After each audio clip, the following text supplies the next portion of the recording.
Hi, this is Dina for Splitcoaststampers. In this video, I'll show you some of my tricks for watercoloring a lake scene. I've stamped my images here on hot press watercolor paper. The hot press paper has a smooth finish, which is great for stamping and blending. I'm going to prepare my palette, and then I'll prepare my paper by going over it with clear water first. And you can do this with a wide brush or even with a mister bottle. For my first layer of color, I'm using a 3/4 inch flat brush to create wide horizontal strokes over the area that I want to paint. You can go in one direction or back and forth to blend the strokes together, but keep your strokes horizontal. To prevent the paper from curling, I like to mist the back side of the paper. The water sticks to my work surface, and it also helps relax the paper back the other direction to counter the curve from the paint.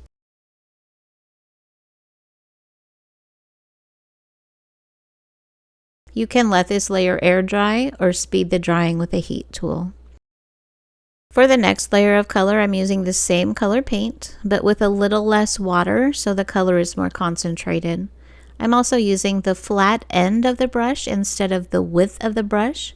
My strokes are still back and forth horizontally, but a little more random so that some of the lighter layer shows through.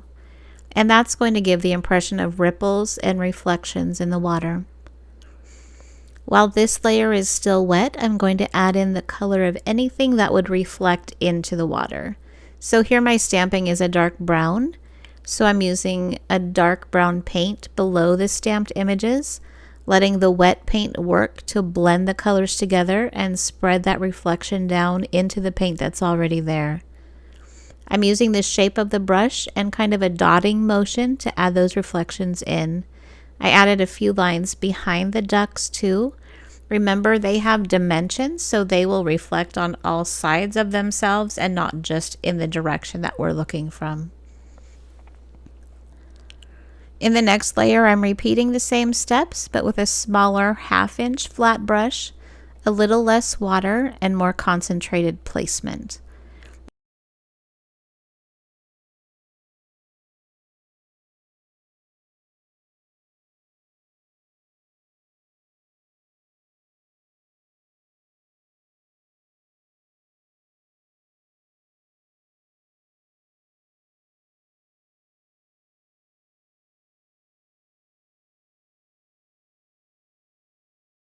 Make sure your panel is really dry before you go on to the next step.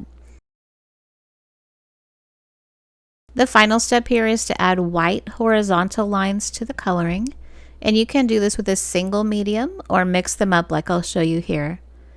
First, I'm using a wax-based pencil. This one is from the Derwent Color Soft line, and it has a soft, almost chalky laydown. In addition to horizontal lines, you can follow the outline of the shape of objects in the water. You can also use white paint or gesso. Again, I'm using the same brush position and horizontal strokes to add these highlights.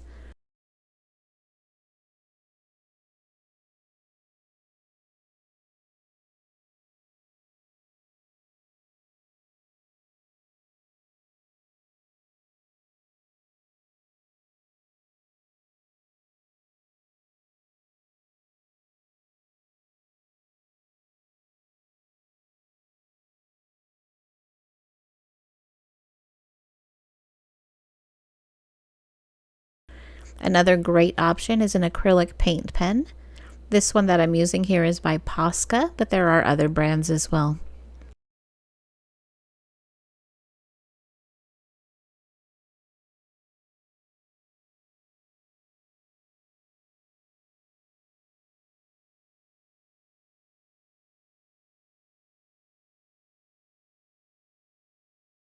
Here is another sample. I've gone ahead and blocked in some color on the image and masked a horizon line with some masking tape. For this scene, I didn't fill the entire area with water, and I typically like this sort of a fadeaway a little bit better. In my second layer, I add some horizontal marks in the same color, and then use the colors from the boat and the woman's clothing to add some reflections in a wet into wet technique.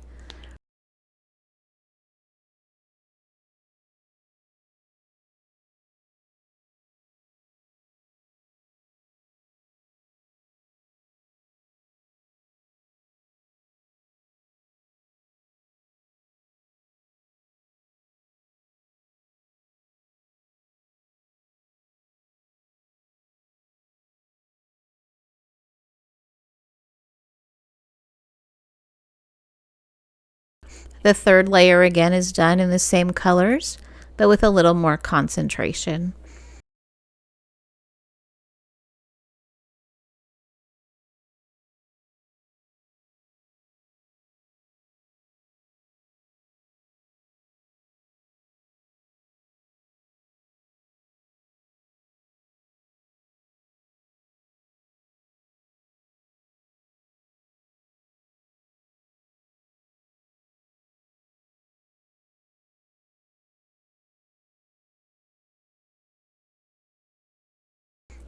I finished up my coloring by adding some more shading to the boat and clothing, and then using a white pencil and the paint pen to add more highlights to the water.